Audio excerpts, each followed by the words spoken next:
Spinning around. Here we go. Oh, my God. So what's going on, everyone? Happy Friday.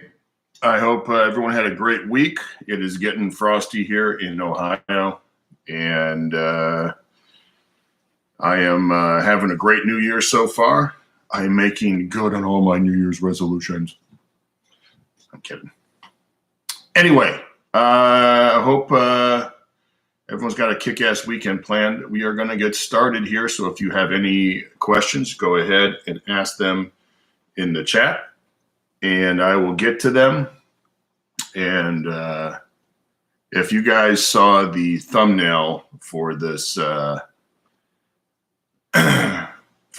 stream, it had to do with the people who love to tell everyone about their morning routines, and it's really started getting out of hand. But I finally saw this one dude, and I don't know who he is. I only saw the clip, and I didn't save it, and I didn't recognize this guy.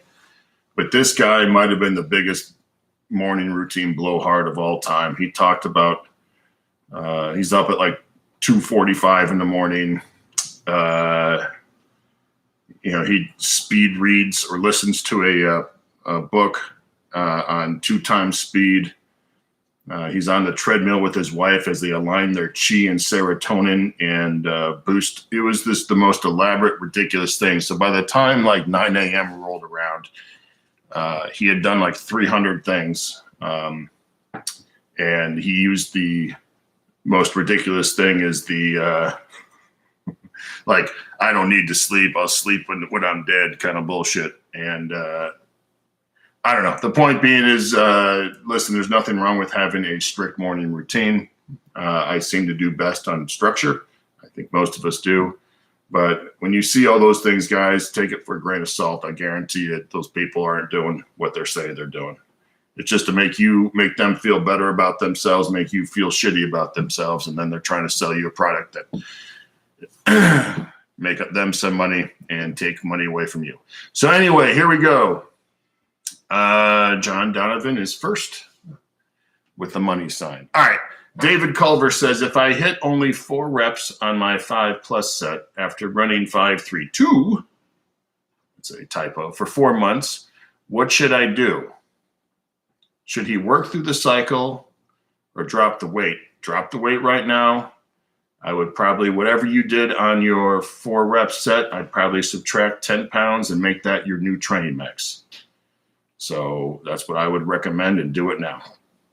Albert Wang says, what's the best training advice for someone who is 60 years old, 35% body fat, who has consistently trained with barbells for 2 years?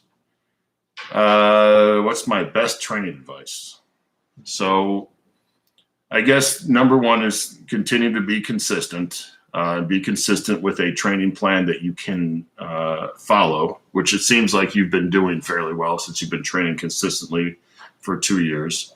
The other 2 things I would say is figure out some kind of diet plan to get your body fat down. And I think should be a priority for you. So figure out a diet that works for you, that is very simple, that doesn't have to require you doing a ton of work. I think that's a key component on this. Doesn't have to make it not necessarily easy, but simple, something that you can follow along with. And listen, it's going to be a challenge no matter what. I mean, but it's got to be something you kind of want to do. So I would get that in order. Keep being consistent. Get a diet plan you don't have to be super aggressive, but I would say it's got to be something that really attacks that 35% body fat. And the final thing I would say is make sure you're doing some kind of conditioning work. Again, doesn't have to be crazy sprints or anything, especially at 60 years old. I would probably recommend choosing a variety of means so you're not just locked into one. If you can walk, I would recommend walking as much as your body can handle. But I'd also recommend something like biking. It doesn't have to be an actual bike. It can be like a stationary bike. I think that's great. Obviously, swimming would be a good thing. but I would recommend those things. Let's say you're lifting 3 times a week. I would recommend doing those things 4 times a week. So that would be my best advice. And just try to continue to get stronger. But you got to be patient with that, especially when you're working with your new diet. So, all right, here's another one. Happy New Year, Coach Wendler. I hope it was surrounded by loved ones. It was. It was very simple. We do not really do much here for the new year, but it was fun.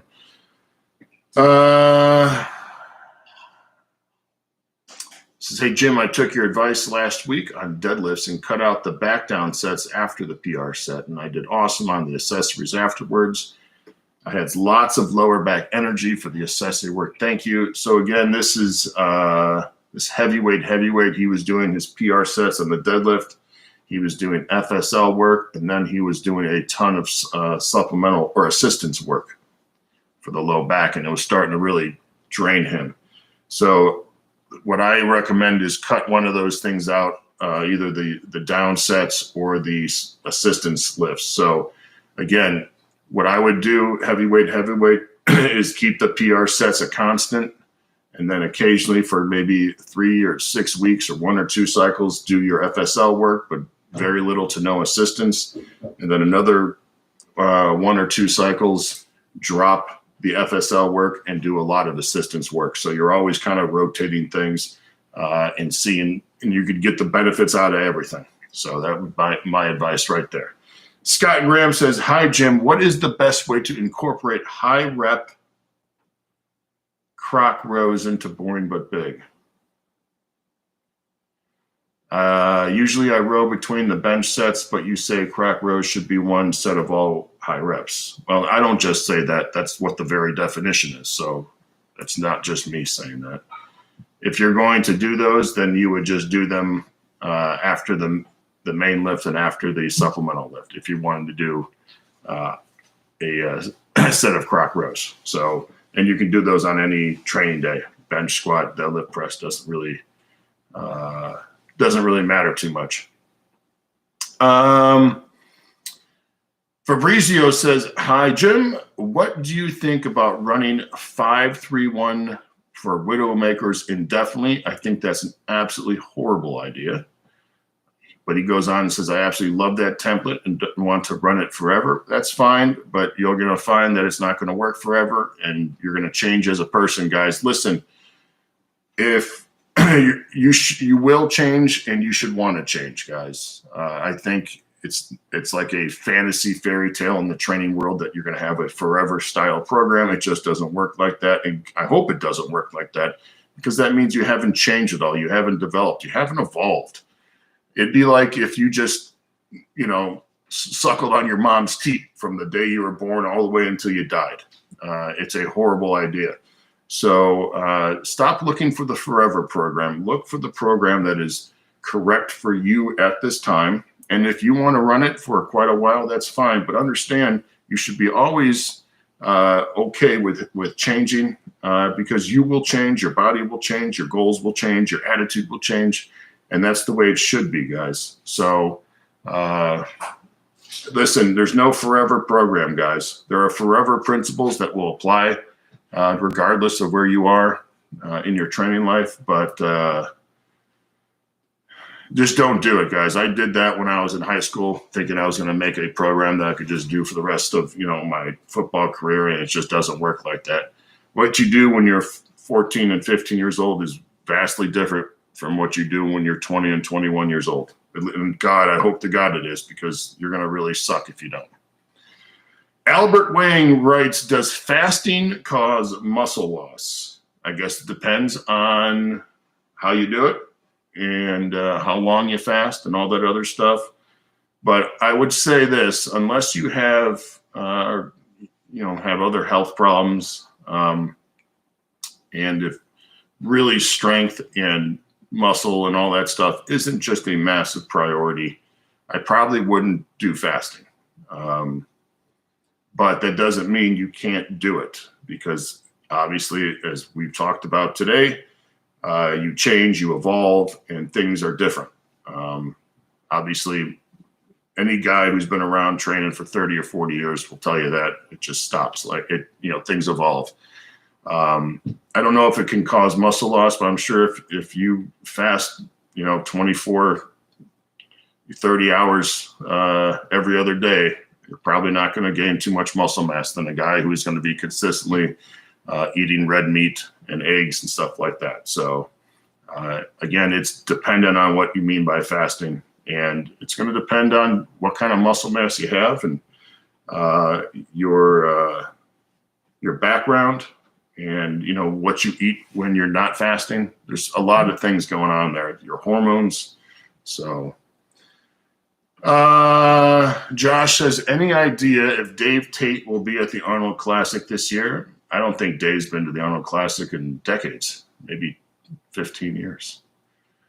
He writes, I wanted to go and take my son to meet you, but I know you said you won't be there. I thought it would be cool to meet Dave if he is there. I doubt Dave will be there. Like I said, I don't think Dave's been there in a long, long time. Listen, like the Arnold Classic and stuff like that, as much fun as it used to be, it's really not my crowd, so to speak. It's really not, it's more of like a mainstream, younger, supplement heavy stuff like that. It's just not anything. We would lose a ton of money if we did stuff like that. So, and the other thing is it's just, big crowd. There's just no need for me to really go. So, all right, here we go. Hey, Coach Wendler, my wife delivered our second son 2 months ago. Oh, good. I hope he's doing well. And is eager to get into shape. She has no weight training base at all. So would you start her with prep school or another template? If I were you, I would start very similar to the young training video that I put out where my young son, James, just teaching the basic movements and seeing what you can and can't do. Have a real basic warm-up that you can see James do the warm-up. Everything is right there. And then have everything done in a circuit fashion and just teach her how to train, teach her the lifts. It doesn't have to be a workout right away.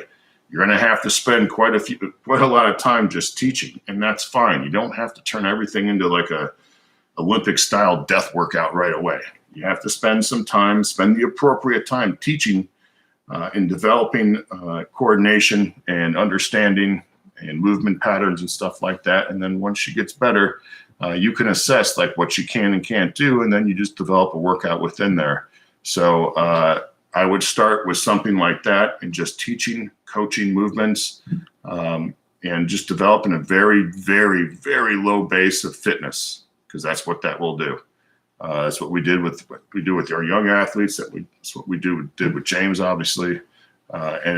If you do that and do that correctly, it's amazing what happens. The problem is everyone wants to jam all this shit right down people's throats and crush them during the workouts because we gotta feel like we worked out. Well, it doesn't work like that, people. That's how you get that's why people start for a week and then they never do it again, because they have like those big buffet eyes, I like to call it, where they go to the buffet, fill their plate with everything they can, they eat about a quarter of it and they feel sick, and then they just dump out the rest. It just better off having small little things, small little workouts, and just being consistent for the next 30 years. Jonas says, hey, any advice for an athlete coming from a shoulder injury who has been cleared by a PT to get back into lifting? I'm not sure exactly what you mean, any advice. You would start light and just make sure you can do the movements. I would take probably as long as possible and work as slow as possible with the lifts. And I would backlog the rehab and the building strength back as long as possible. So I would not be in a rush, to bench 500 pounds as quickly as possible. So I would extend that time as long as possible. Make sure you're doing the exercises correctly. Make sure you avoid letting your ego ruin your shoulder again. And I assume you had surgery. So you're going to have to make sure that's healed up and stuff like that. So yeah, start light, progress slow, guys. Nothing changes. All right. And don't let the ego ruin you.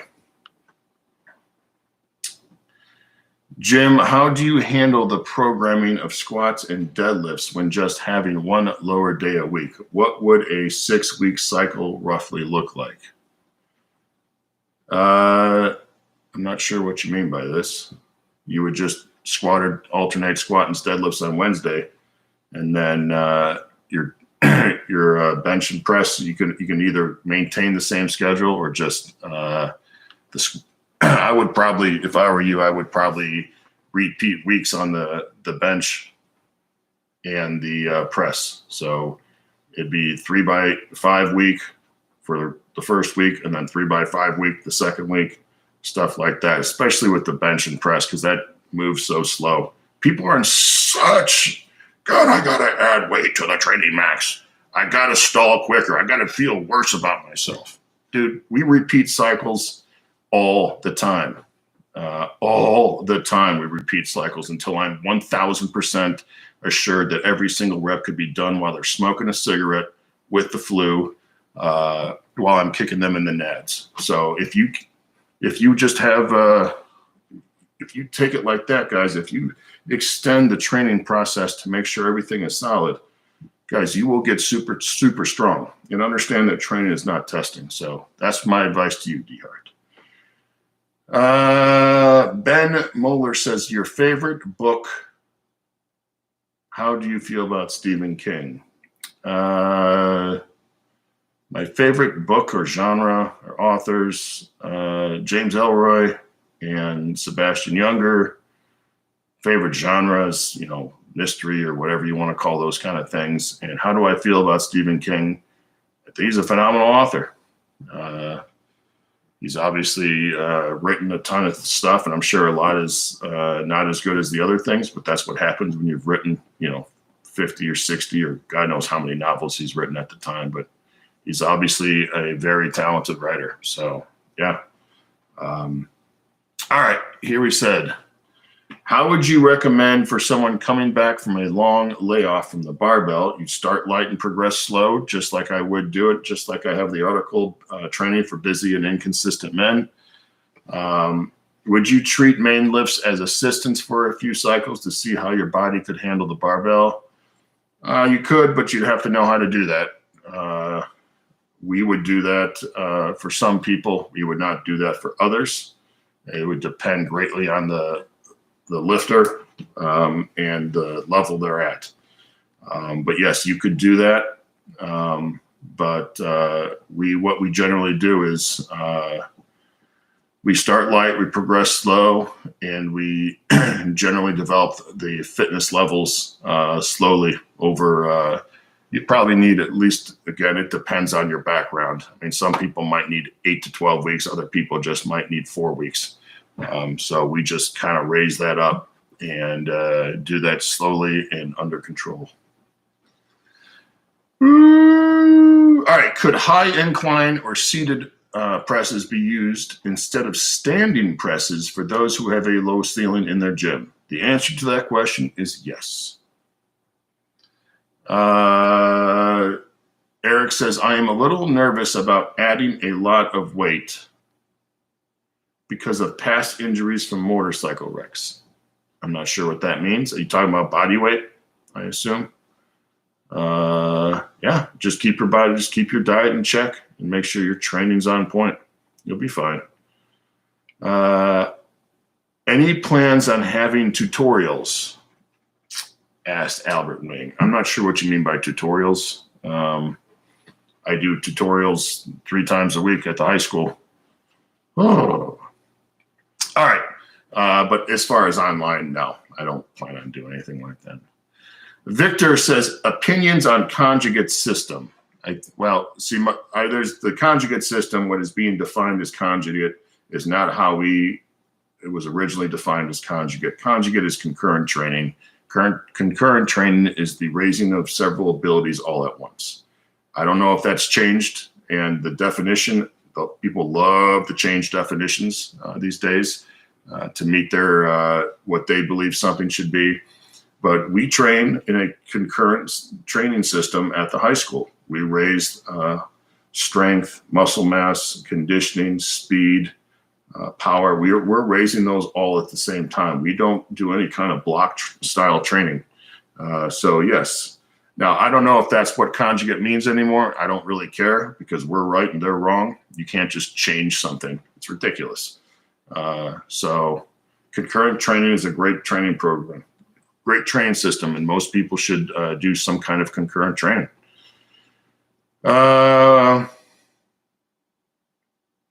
Okay, here's the tutorial. Any forms of having training form tutorials in the future. Now, there's a million videos out there. You don't need me. And I'm not terribly good at training form stuff. I am ridiculously simple, and I'm not a massive form Nazi. I just have a few things we go after, and a lot of people, I don't think people need to all squat with the same form. I don't even think people need to squat with a back squat. Or, as long as you're doing something, I'm pretty happy. So I don't care if you high bar, low bar, box squat, low box squat, belt squat, it doesn't really matter to me.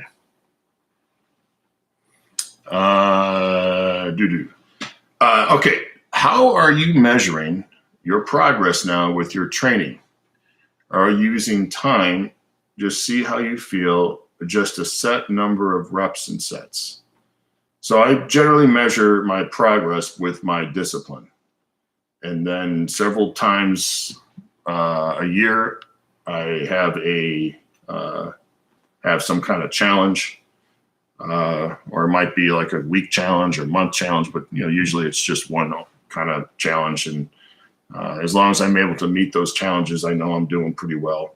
Listen, I'm not terribly interested in outcomes when I train. I'm terribly interested in the process of training, meaning that if I do X, Y, and Z, and A, B, and C, wherever I go is fine with me. Look at that. Holy shit. Did you hear that, babe? I think my wife left in it. Listen, I don't know, but I know that rhymed. That's awesome. If I do X, Y, Z, and A, B, and C, no matter what happens, it's good with me. Meaning, listen, I'm just at this point in my life, guys, I just want to feel healthy. I want to be able to kick ass in the weight room, and I want to always test my discipline on a daily level. And if I do those things, magically things start to work themselves out. So I measure, I'm not maxing out on anything. I mean, I do have like weight vest challenges, and I try to, do some different stuff.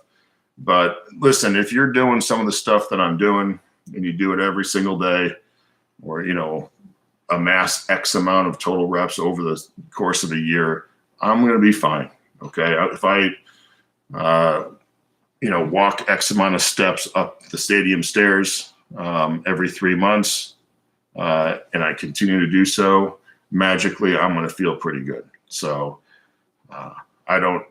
I'm not measuring my progress, so to speak, by how much weight I bench press or anything like that. So again, I am process oriented, and I always have been. And I think anytime I got away from that, that's when things starts getting weird. So keep your head down, keep yourself focused on the day. As an example, someone asked me what my goals are for the kids for next year. And all I care about is how our warm-up looks like today. That's the only thing I'm remotely concerned about. And then when we're done with the warm-up, I'm only concerned about what we're doing next. And so all I'm trying to do is focus on the next thing and doing that the best I can, whether it be my own training, whether it be my coaching, whether it be in my everyday life. Like after I'm done here, I've got to focus on the next thing I have planned, and then I'm going to kick some ass there. So things work out when you do the right things. Okay. This is Ricky Bobby. I've had some problems deadlifting. I'll do a set and then get pretty lightheaded afterwards. I tried lowering the weight, but still keeps happening. Any advice? You got to learn how to breathe. You got to learn how to exhale while still remaining tight, and that takes time. And I recommend you do that from the beginning. So you got to learn how to let air out without letting all the air out, and learning how to stay tight so you don't get lightheaded. It takes some time, but you can do that throughout every single exercise, not just the deadlifts though. So it's an awesome thing to practice. And again, there's no secret to that. You just have to learn how to exhale a little bit, learn how to let it out, learn how to stay tight. So you don't, just when you exhale, guys, it doesn't mean you just exhale everything out of your body and just go dead. You exhale and stay tight. And a lot of that is learning how to brace, we call it absorbing and staying and keeping tension. I'm a big believer about storing tension and keeping tension. And that's something that I'm always coaching, and it just takes time. It'll take 4, 5, 6, 7 years to really learn how to do that. It's very difficult. But it's worth it because that's when you start getting stronger.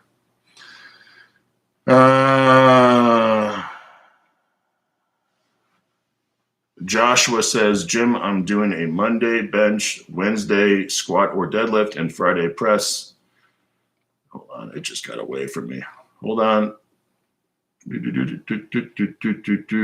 Okay, so he's bench on Monday. Wednesday, he's alternating squat and deadlift, and Friday, he's pressing. What's the best way to approach deload since upper body is cycling at 2 times the lower body? I just answered this question.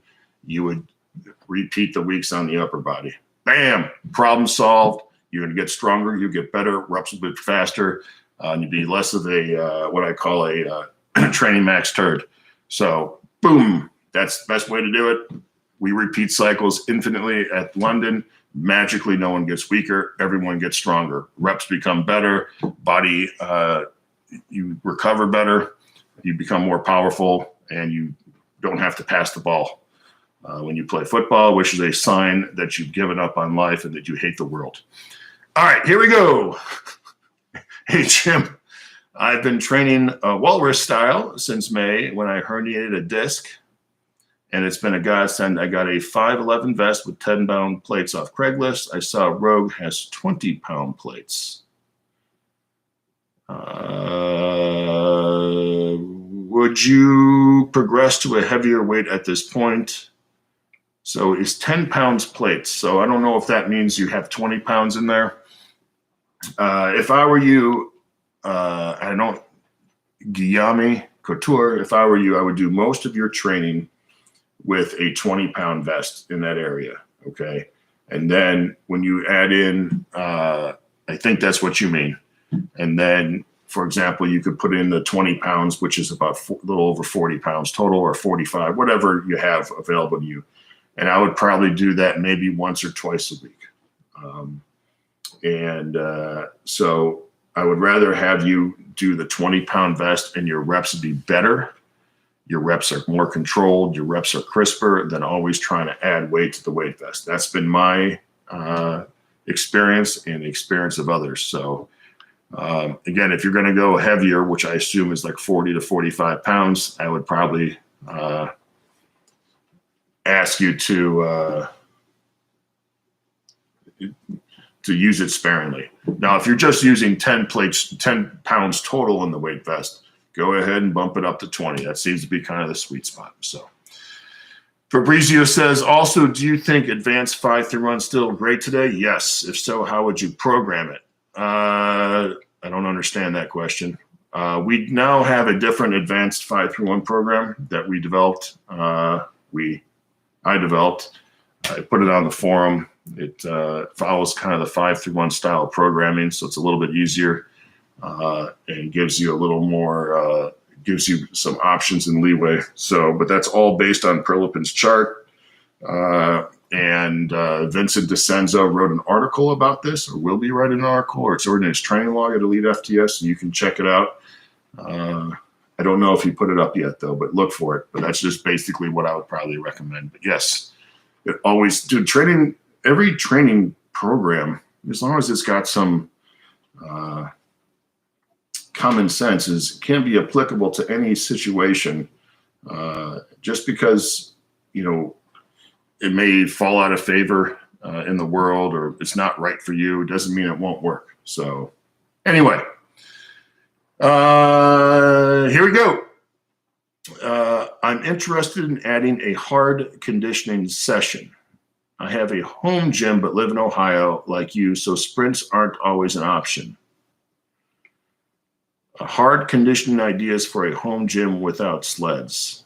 Sure. So this is pretty easy. After you get done with your main lift, and if you're doing a supplemental lift, you would do that. Then what you do is you get 3 assistance exercises, 1 upper push, 1 upper pull, and something like single leg or ab work or kettlebells or something. We call that single leg core. So those 3 things, and then you find some kind of conditioning thing. So the simplest thing to do would be to jump rope, because everyone has a jump rope or can get a jump rope, or all that stuff. Or if you don't have that, you can do jumping jacks, and you perform 10 rounds. So you would do, for example, chin-ups, push-ups, bodyweight squats, jumping jacks, and do that 10 times. I wouldn't do it as fast and as crisp as you can. I would be very conservative on the reps that you choose on each exercise, very conservative, and just see how your body reacts. And if 10 is too much, then go for 5 rounds. Make sure your reps on everything. I cannot emphasize this enough. Dear God, it fucking drives me nuts. Listen, when you do your jumping jacks, don't just do this. Put your arms all the way over your head. If you're doing jumping rope, make sure you're bouncing and doing things crisp and clean. And there's a million different exercises. If you have a stationary bike, you can do a 1 minute on the Airdyne. So again, it's 3 movements, 3 exercises, and 1 kind of what we call like a conditioning movement. And then you just perform a circuit. Goal would be to get 10 times through. But again, if you can only get 5, that's fine. Be conservative on the rest periods too. Don't kill yourself, and just see how you feel. There you go. Raymond Kane says, "Hi, Jim. I love these sessions." Well, thank you very much. I enjoy them. He goes on, does Raymond, and says, "I got some 5-through-1 merchandise at Christmas." Well, thank you very much. I appreciate the support. It means a lot to me, man. All the best to you and your family for 2024. Well, it's already been an awesome year. Things are already looking good, and I'm pretty stoked. So far, so yes, I'm super happy. Clayton writes, "Your bench like a stripper" was one of my favorite articles you wrote. That was at Elite FTS. I think that was probably maybe my raw bench article, maybe. I don't know. Yep, I wrote one for that and wrote one for the squat too. God, that was a long time ago. Holy cow.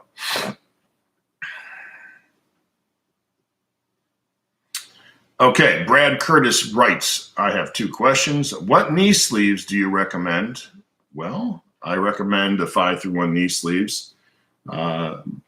So that's what I use. I use those knee sleeves. I train once or twice a day, and they've held up. I think I go through 2 pairs a year, and that's about 300 to 500 squats every single day. So those things hold up. Not only that, but I do so many push-ups, and when I do my push-ups, when I get up, I put a knee down. So they give great support there, and I have 0 knee problems, and big fan. But any knee sleeve, listen, it depends on what you're doing. But you want a knee sleeve that's comfortable. Your legs shouldn't be cut off.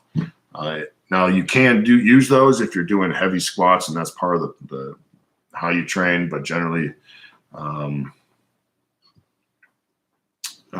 just something that fits your training style. So, for example, if I was doing all barbell squatting, I might have a separate pair of knee sleeves for those to keep them fresh, and maybe they're a little tighter. I don't know.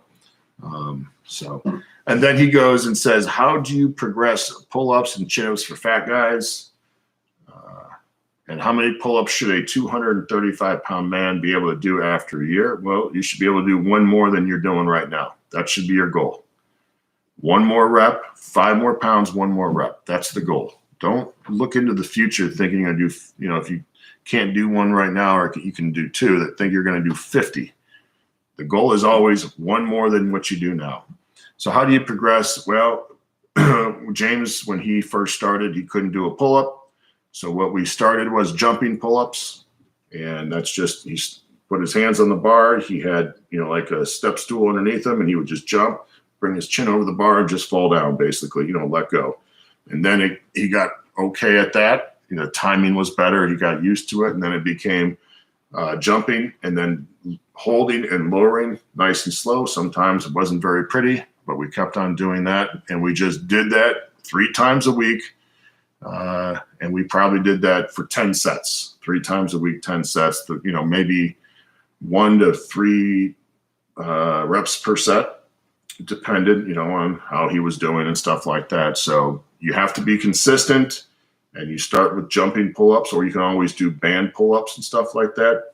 But I'd rather see you do it more frequently.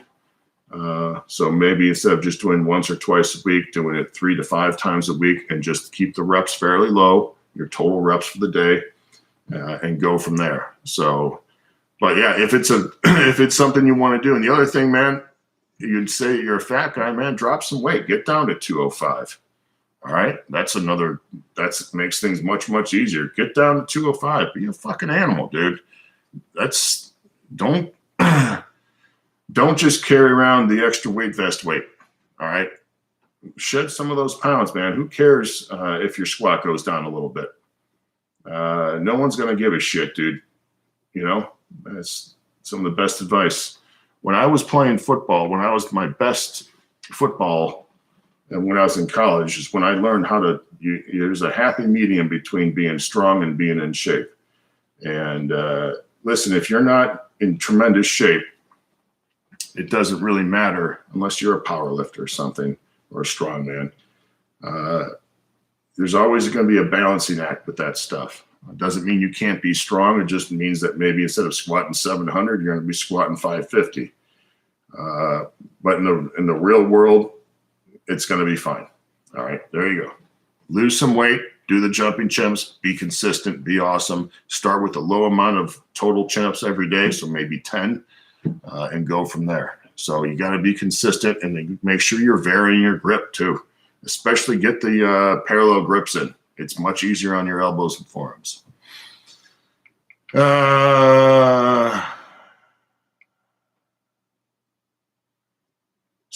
Alex says, interesting. Can you further explain repeating cycles? You just repeat the same cycle. I don't know.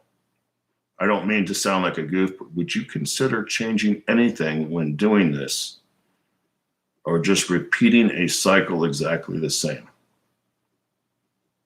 I'm not sure what you're asking there.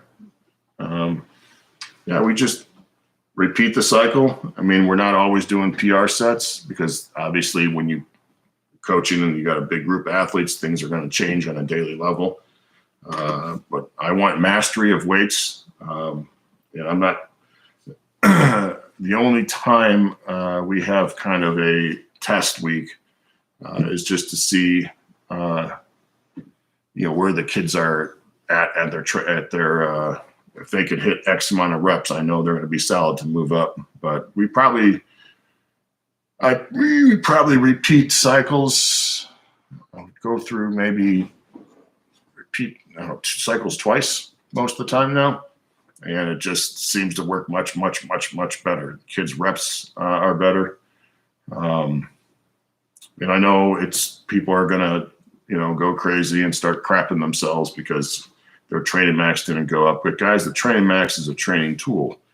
And every time you train, you're not testing. You're just you're developing your body and trying to raise your fitness levels and your strength and all that other stuff, which is part of your fitness levels. And you're using it as a tool. And magically, if you use the appropriate weight on the bar, if the loading's appropriate, everything else seems to fall into place. So, and it's been my experience that you'd rather err on the side of too low on the training max than too high, because we are looking at a 4 to 6 year plan. That's how we treat our athletes here. And I'd rather see great reps built up over time than shitty reps all the time. That's just me. I'm different, strength coach like that, but I want to see kids do well. All right, here we go. If I'm trying to bulk and gain muscle, what is a reasonable rate of weight gain per week if I'm trying to keep the gains fairly lean? Man, I got no idea about that. Again, if I were, I'm not,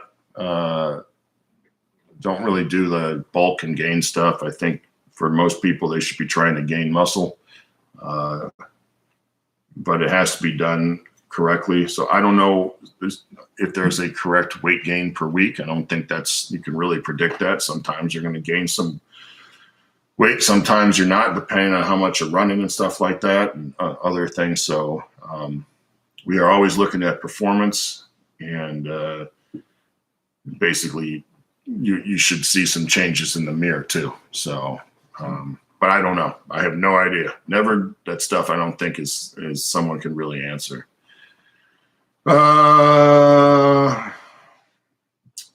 Hey, Jim, I took your advice and cut my training down to the OG Triumvirate. Still the best. We still use basically that at London. 2 to 3 times a week, boxing 1 or 2 times a week, and doing awesome. That's awesome, man. Listen, quality is quality. My only addition, he goes on to write, is a hang power clean before squatting. He's doing awesome. Well, that's great. It goes on to say, I'm a dummy for not having reread Forever before asking you. In Running with the Devil, you also wrote to cut back on the assistance and supplemental when starting running for a long time. You are correct. Listen, when you add in something to your program, guys, especially something really brand new, like if you haven't run in a while and you really want to start running, when you add that in your training program, you're going to have to pull something out, guys. There's no way around that. Or everything's just going to kind of turn and take a dump on you. So if you put something in, you got to pull something out. Put something in, pull something out.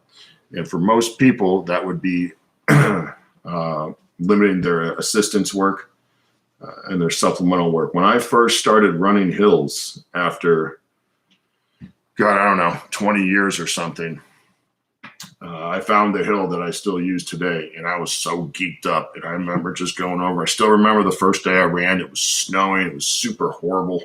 It was pitch black out. There's a couple lights on. I just was couldn't wait, and just smashing through the snow. And I was so excited. I did 8 that day. They're about 40-yard sprints, about 45 degrees, maybe a little steeper. You could touch the hill when you're running up. So it was pretty steep, about 40 yards. And the next 3 weeks, my lifting was so piss poor. I remember taking off 315 on the squat. It was one of my warm-ups. I was just shaking. I couldn't even squat. My legs were shaking. My bench just took a huge dump. My body just wasn't ready for it. And yes, my bench took a dump because, guys, stress is stress. Just because you train your legs and doing hill sprints doesn't mean it's not going to have an effect on your bench press. So what I ended up doing was I ended up just doing what I could on those main lifts, and maybe like one assistance, maybe like chin-ups or dips or something like that. And then I left, and then I would go run the hill. And it took, I don't know, I'm going to guess maybe 4 to 6 weeks before my body really started feeling okay that I could add in a few other things. But those first 2 or 3 weeks when I added in the hills was an absolute shit show. For lifting. I mean, it's embarrassing. I barely lift any weight, but I still did what I could to kind of force my body into like understanding, like, we're still going to have to deadlift, you fat bastard. All right. So we're going to still do this and we're going to still be able to run. So, all right, here we go. Why don't you recommend lower back work or single leg work for boring but big? Because your volume on the deadlift and the squat are already way too high. You don't need to be doing more. That's really simple. That's like, yeah. Okay. Let's see. Hold on. Oh my God. What time is it? Oh shit. I got to get moving here. All right. So we're going to do my best here, guys. I would like to get back into doing power cleans. Should I incorporate front squats? My front squat sucks, and I've never been able to get under the bar and do a full squat when weights get maximal. Well, your goal is not to do your goal is to do power cleans, not full cleans. So I don't think you need to be doing front squats. And I wouldn't add in 2 new things. I would just start with the power cleans, start light. After your warm up, I would do power cleans before you do your main lift for the day. I would stick with sets of probably 1, 2, and 3 reps to begin with. You could do multiple sets, and you're going to hit that sweet spot. And usually that's about 80%. And that doesn't mean you're going to use a training max right away. Just get used to the movement. I'd probably do a total of 5 to 8 sets there total, and then move on. And then it'll probably take you 4 to 6 weeks to kind of figure out where you're at. Maybe not just 6 weeks, probably 3 to 4 weeks to figure out where you're at.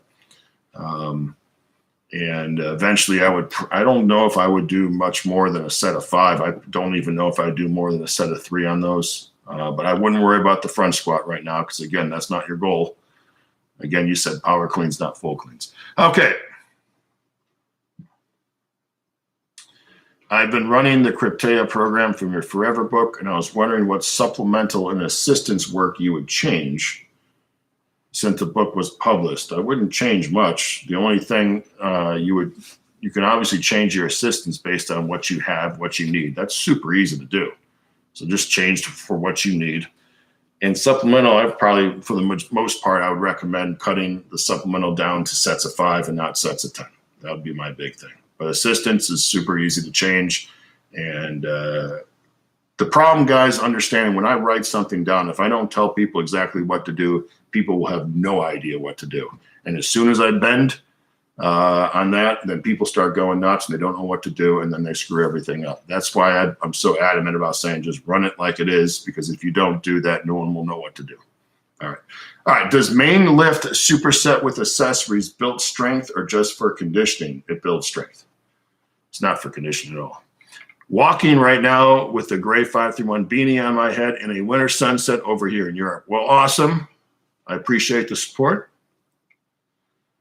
On concurrent training, is it fine to train a lift every 2 weeks? If that's appropriate for your preparedness and readiness, yeah. It just, there's so many things going with that it's hard for me to answer that question. But yes, for some people it can be. All right. Secondly, would wearing a weight vest during the deadlift day on Cryptea, would that be reasonable to avoid having to use a dipping belt? I assume you're going to wear the weight vest during your deadlifts too. I probably would not recommend that, but yes, you can just throw that on. But I'd much rather see you use a dip belt. It's just pretty easy. Just step into it, pull it up, do your dips, put it down. Good to go. But yes, you can use a weight vest, but I would not keep that weight vest on.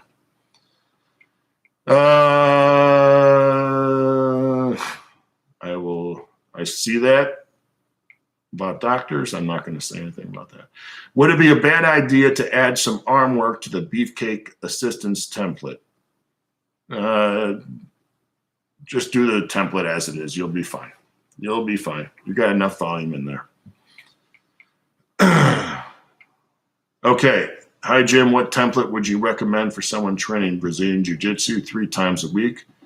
And which assistance exercises are the best for combat sports such as Brazilian Jiu-Jitsu?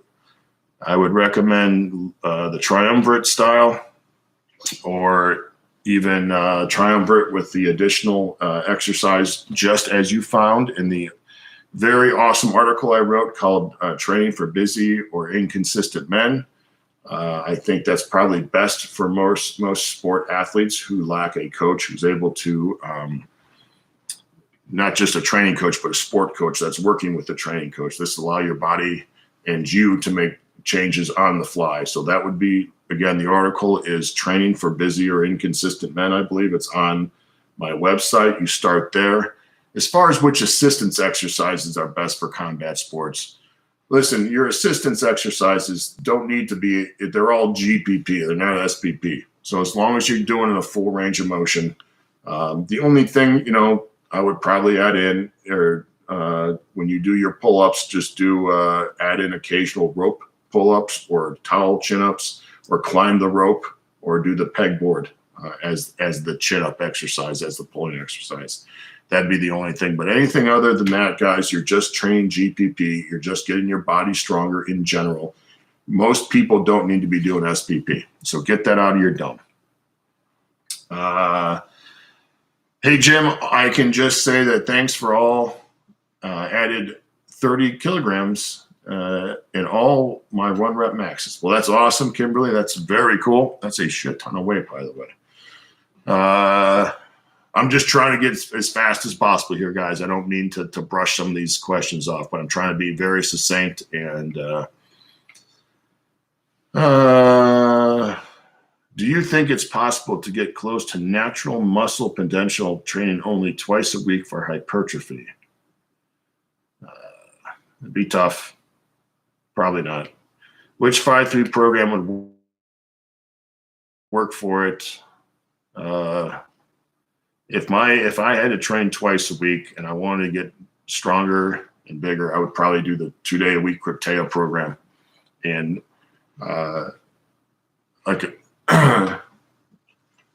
just make sure your reps. I cannot say this enough. I've had very few athletes actually do reps the way that I think should be done. I trained a kid, one of my old athletes this summer, Elijah. And Elijah is one of the few people I've actually watched do reps on every single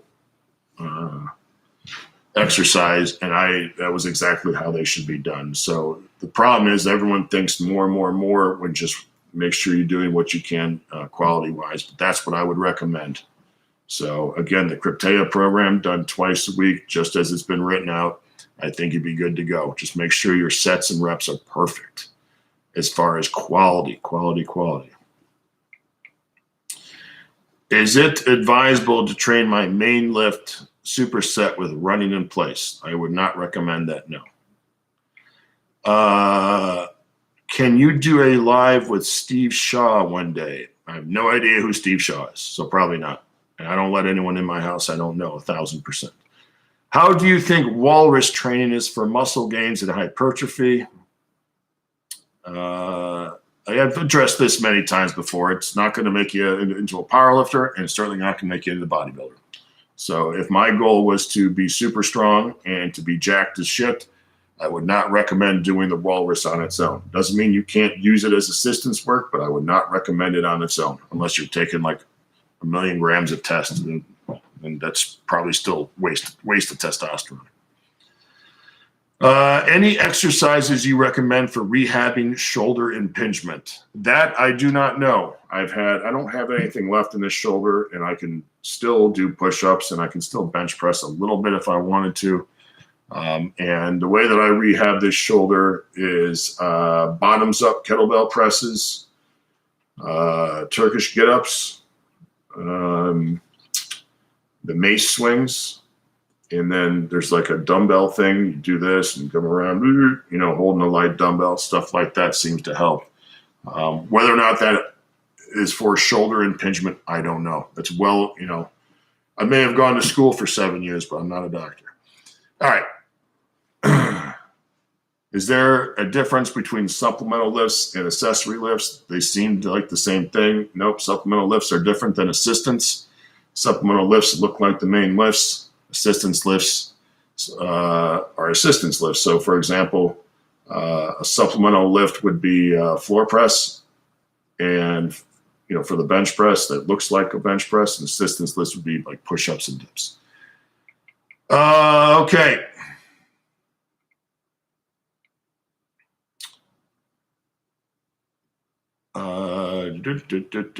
I like heavy Turkish get-ups and kettlebell swings. Do you think these will help with the deadlift? They will help you with the deadlift if you're not very strong. I think that's, yeah. How would you program them?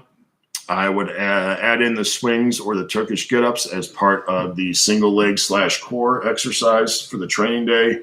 It can be done on any training day, but that's where I would fit those in. Super easy to do.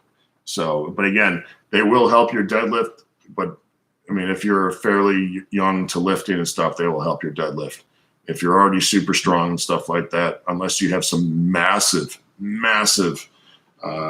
weak point or something that they'll, or mobility issue that those things addressed, it's probably not going to help you terribly much. Let me tell you a story. I went, Pavel came to Westside when I was there, and he did a clinic there. And the first thing Pavel said, he said, listen, none of this stuff is going to make much of a difference for your strength. Nothing. He was 1,000%. And I remember when I heard that, I was like, okay, I'm going to listen to this guy because he's fucking honest, because everyone else says all this bullshit.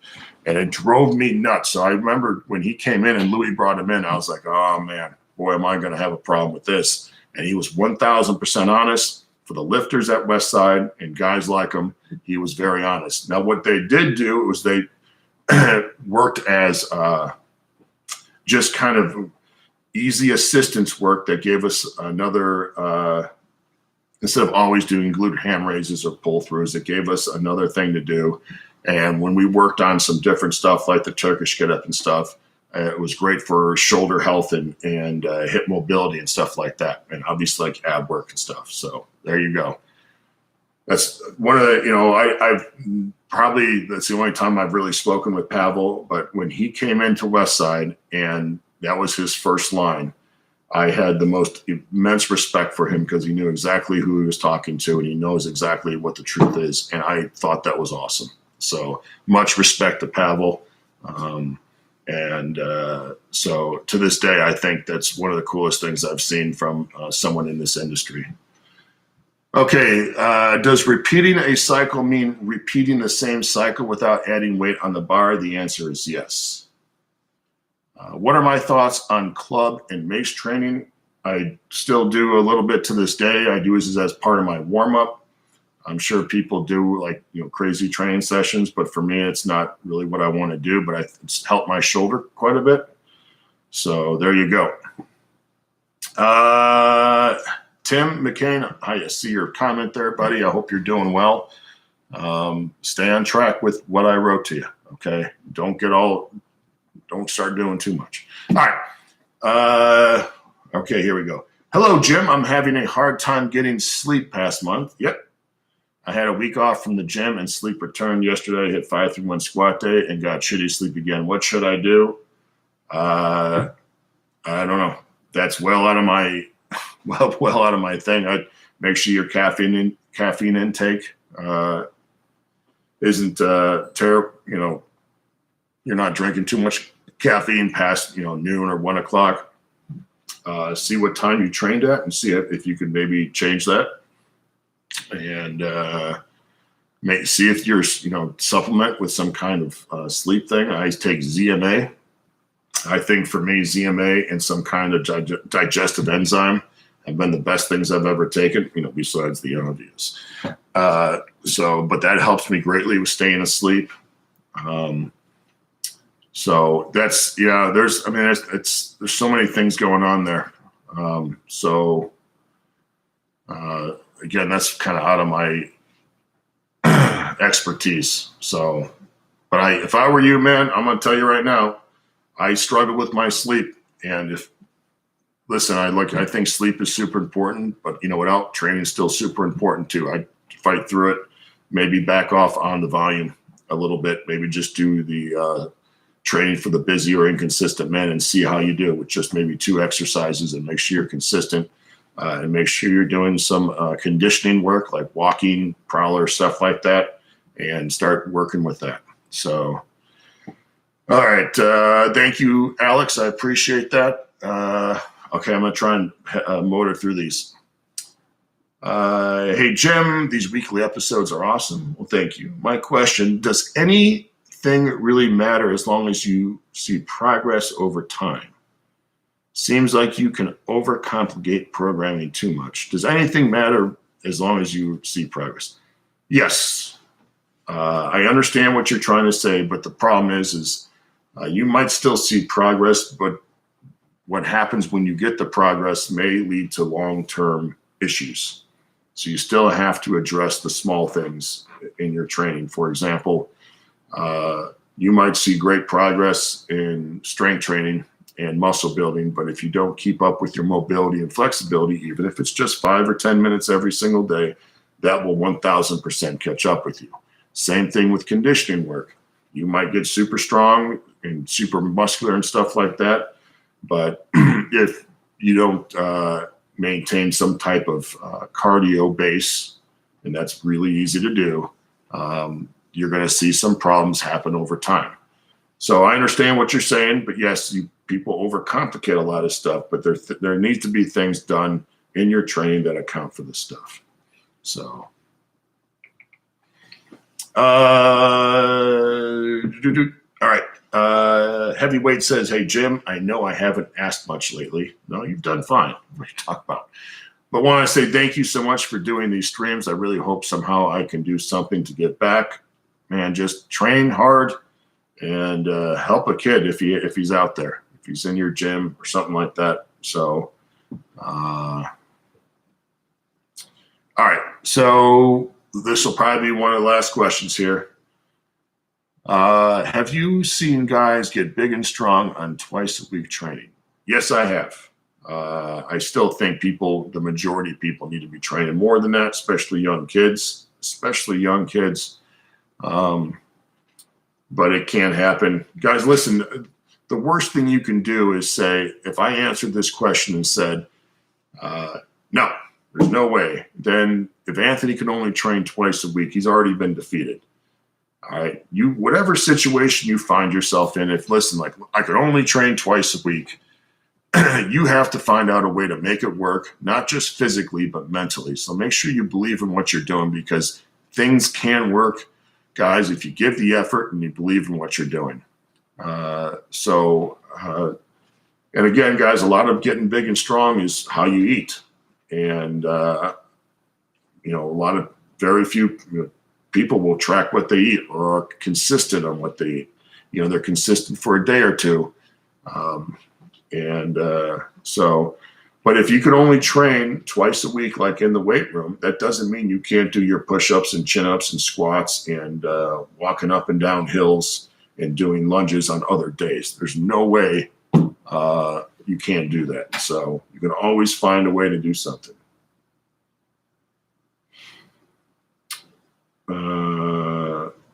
Okay, last question. Boy, I don't know about this one. I'll wait because I'd have to look for the Forever book. What do you think the top 3 templates for building strength is in the 5-1 Forever book? The original probably would probably be my the best one. And then they're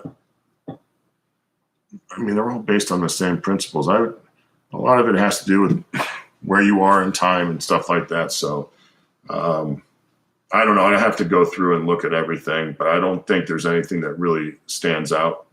The exercise that,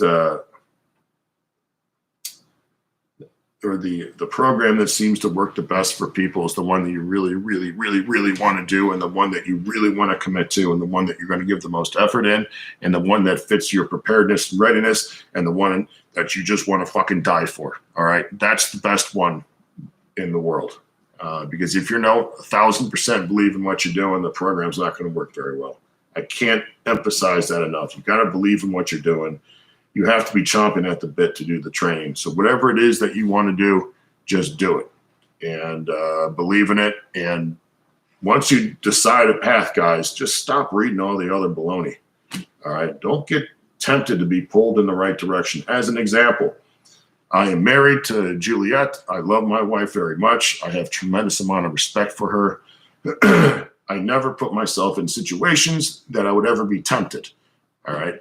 So while I don't want to cheat, I don't think I would cheat. I also don't put myself in a situation where I might have that that temptation. So when you figure out what you want to do and 1,000% believe it, don't go wandering around looking at other shit. All right. Don't be looking at the boobs of other programs.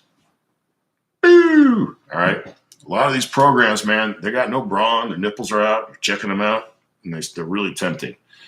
Sammy Lee says, what's your favorite meal at the moment? My favorite meal all time is the one I don't have to make. I fucking hate cooking. Drives me nuts. It's such a goddamn bore. So my favorite meal is the one I don't have to make.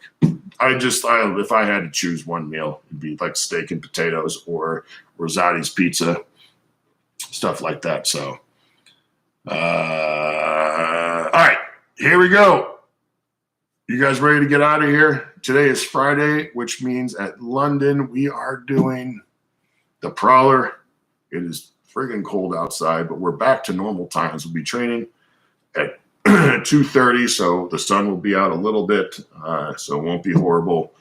And I can't remember what lift we're doing. We're doing a different rotating schedule. I have to check, but we're going to have an awesome workout. Our kids are doing great right now in the off season. I'm super proud of their effort. One of the things that I've done with the training is we've done less each training day, and I'm trying to keep the kids hungrier. So we do less, but when we do stuff, we try to push that really hard.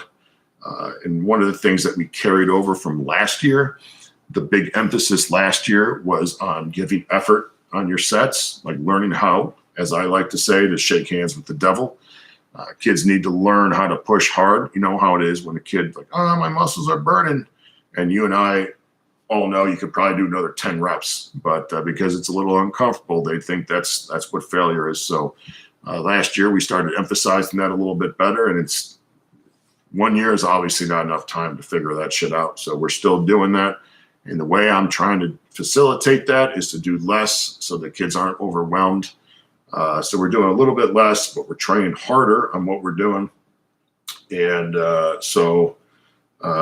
anyway, we got, I think it might be bench press today. But anyway, whatever we're doing the prowler. We do the prowler awesome. That's one of the big things at London. Our kids take great pride in. We did the prowler the week right after the season ended. We don't stop doing it unless the field's full of ice and snow. And even then, if we can get around, we get around.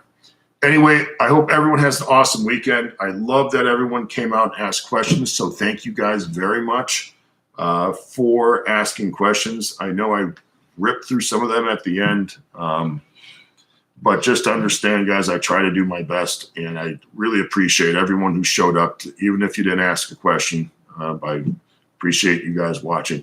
I will be around next Friday. So be a lookout. Hopefully the thumbnail for this one is obnoxious and you laughed as much as I did when I made it. Anyway, thank you guys. Love you guys. Have a great weekend. Do something stupid conditioning wise. Later.